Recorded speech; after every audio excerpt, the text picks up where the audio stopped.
حضور نے فرمایا کہ میں قرآن مجید کی ایک ایسی آیت جانتا ہوں، اگر تمہیں معلوم ہو جائے، لوگ اس کو تھام لیں، اس کو پکڑ لیں، تو ان کے لیے وہ آیت کافی ہے۔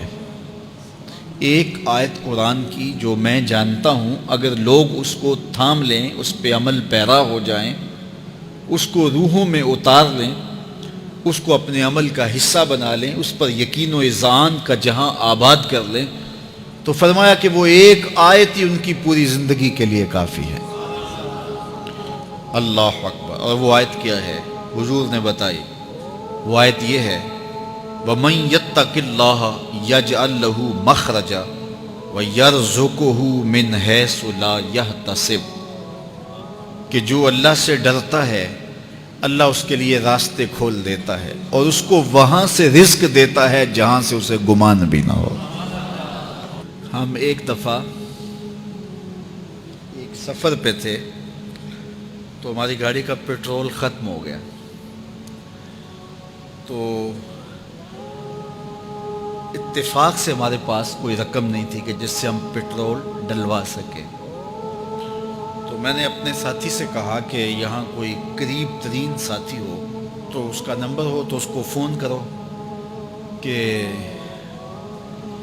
ہمیں تھوڑی سی رقم بھیجے تاکہ ہم گاڑی میں پیٹرول ڈلوا لیں، اور اگر کوئی قریب یاد آ جائے تو ہم اتنا سفر کر سکتے ہیں، 1-8 کلومیٹر۔ تو اچانک ایک ساتھی یاد آ گیا کہ وہ یہ دوسری تیسری روڈ کے اوپر اس کا گھر ہے، تو ہم نے گاڑی ادھر موڑی، تو ابھی اس کے گھر نہیں پہنچے تھے، تو ایک آدمی ہمیں دیکھ کے تو حشاش بشاش ہو گیا۔ ابھی اس کے گھر نہیں پہنچے تو دیکھ کے تو حشاش بشاش ہو گیا۔ تو ملا، واقفیت بھی تھی، لیکن اتنی زیادہ اس سے جو ہے وہ شناسائی نہیں تھی۔ کسی اجتماع میں اس نے ہمیں بلایا تھا تو ملاقات ہوئی تھی وہاں، ہم بیان کر کے اس کے علاقے میں، تو وہ لاہور آیا ہوا تھا تو ہماری وہاں وہ ملاقات ہو گئی وہاں۔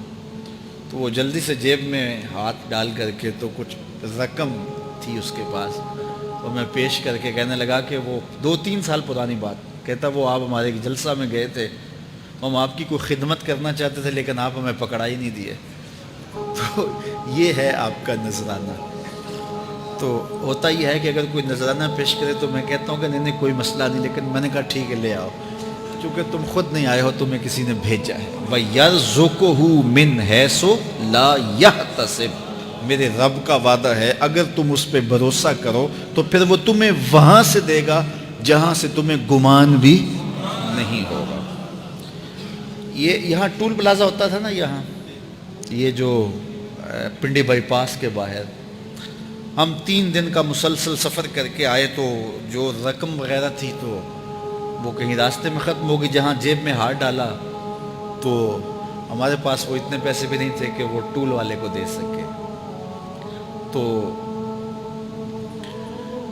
میں نے اپنے ڈرائیور کو کہا کہ تمہارے پاس کوئی ہے؟ تو وہ کہنے لگا جی میرے پاس بھی کوئی نہیں ہے۔ تو میں نے کہا چلو اس سے ادھار کر لیتے ہیں، اس کو ہم کہتے ہیں کہ ہم قریب ہی رہتے ہیں، ابھی جا کے آپ کو بھیج دیتے ہیں۔ تو ہمارے سے جو اگلی گاڑی تھی اس نے اس کو کہا کہ یہ جو پیچھے والے ہیں نا ان کا بھی کاٹ لو۔ اس نے ہمیں پہچان لیا تو اس نے کہا کہ یہ جو پیچھے گاڑی آ رہی ہے نا اس کے بھی لے لو۔ تو اس نے پیچھے مڑ کے دیکھا تو اس نے کہا اچھا یہ وہ آ رہے، چلو تم بھی رہنے دو۔ تو اس نے کہا تم بھی جاؤ اور وہ بھی جائے۔ تو یہ ہم نے کئی مناظر زندگی میں دیکھے۔ تو اللہ کے محبوب فرماتے ہیں قرآن میں ایک ایسی آیت ہے اگر تمہیں پتہ چل جائے اور اس پہ تمہارا عمل ہو جائے، وہ تمہیں وہاں سے رزق دے گا جہاں سے تمہیں گمان بھی نہیں ہوگا۔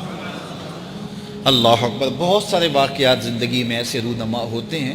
یہ اچانک 2 باتیں میرے ذہن میں آ گئی تو میں نے آپ کے سامنے رکھ دی تاکہ اس سے یقین میں پختگی ہوتی ہے، بالخصوص جو مبلغین ہیں ان کے لیے خاص طور پہ یہ باتیں ہیں۔ بس اس پہ توکل رکھ کے چلتے رہیں، پھر دیکھنا کہ اللہ تمہارے لیے کیسے اسباب مہیا کرتا ہے۔ مدینے کی گلی سے میرے حضور کا گزر ہوا، ایک ایسا مکان بن رہا تھا جس طرز کے مکان کو حضور پسند نہیں کرتے۔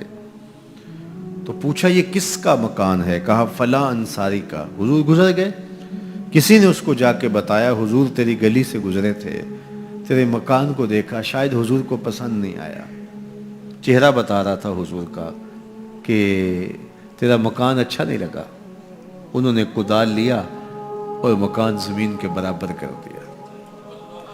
چند دن کے بعد حضور کا پھر گزر ہوا تو دیکھا کہ مٹی کا ڈھیر پڑا ہوا ہے، ملبہ پڑا ہوا ہے۔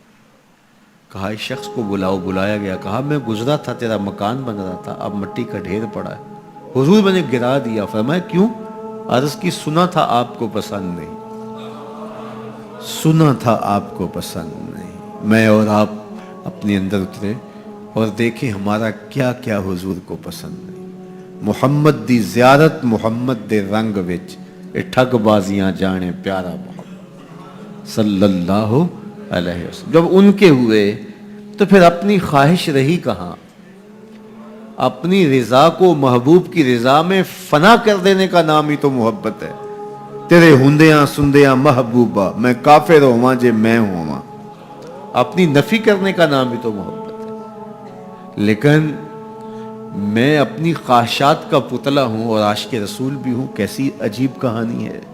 میں اپنی آرزوؤں کا بندہ بھی ہوں اور عاشق رسول ہوں، کیسی عجیب کہانی ہے۔ جب ان کے ہو گئے پھر اپنا کچھ نہ رہا۔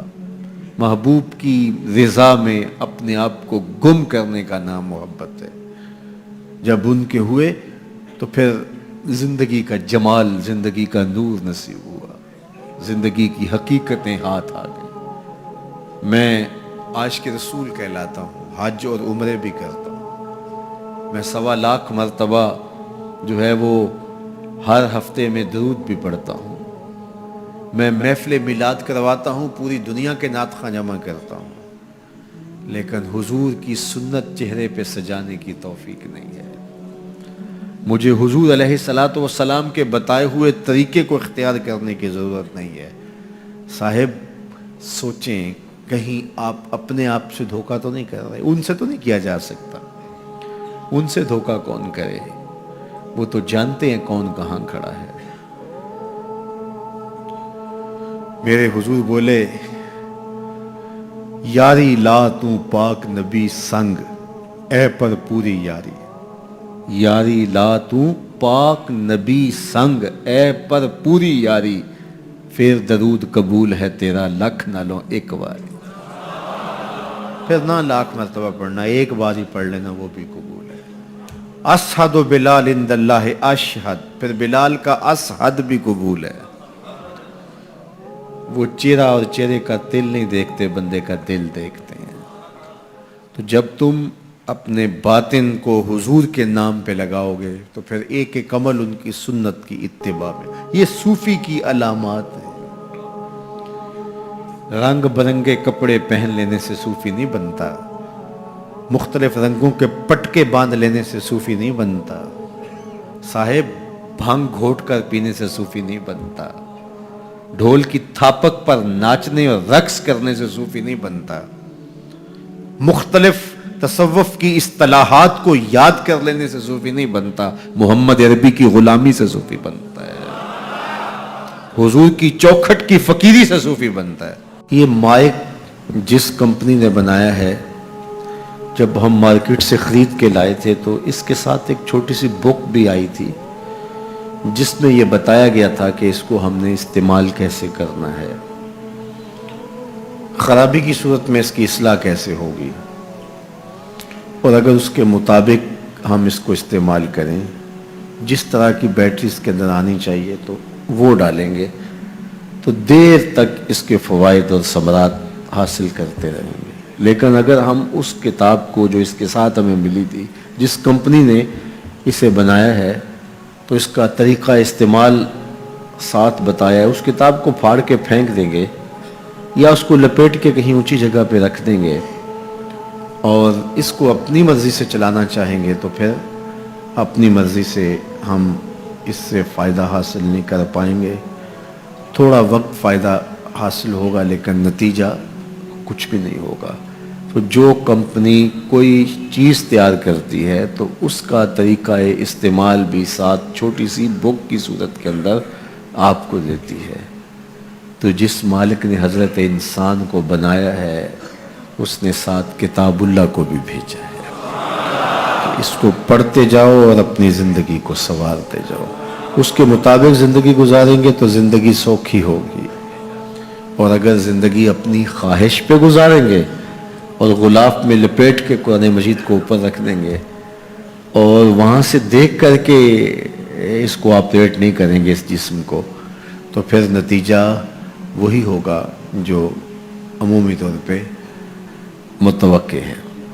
تو اس لیے التمسک بکتاب اللہ، اللہ کے بتائے ہوئے طریقہ حیات کے مطابق زندگی گزارنا ہو تو قرآن مجید کے بغیر ایک قدم بھی نہیں چلا جا سکتا. گر تو می خواہی مسلمان زیستن، نیست ممکن جز با قرآن زیستن. اگر تو مسلمان بن کے جینا چاہتا ہے تو قرآن مجید کے بغیر ایک قدم بھی نہیں چل سکتا. تو اس کتاب کے ساتھ تمسک اختیار کرنے کی تلقین کی. اللہ کے محبوب نے ارشاد فرمایا کہ میں تمہارے اندر دو بھاری چیزیں چھوڑ کے جا رہا ہوں، ان کو مضبوطی سے تھام لو گے تو کبھی گمراہ نہیں ہوگے. اولہما کتاب اللہ، ان میں سے پہلی چیز اللہ کی کتاب ہے. فیہ الہدی والنور فخذوا بکتاب اللہ واستمسکوا بہ، اس میں ہدایت ہے، روشنی ہے، اس کو مضبوطی سے پکڑ لو، اچھی طرح سے تھام لو، تم گمراہ نہیں ہو.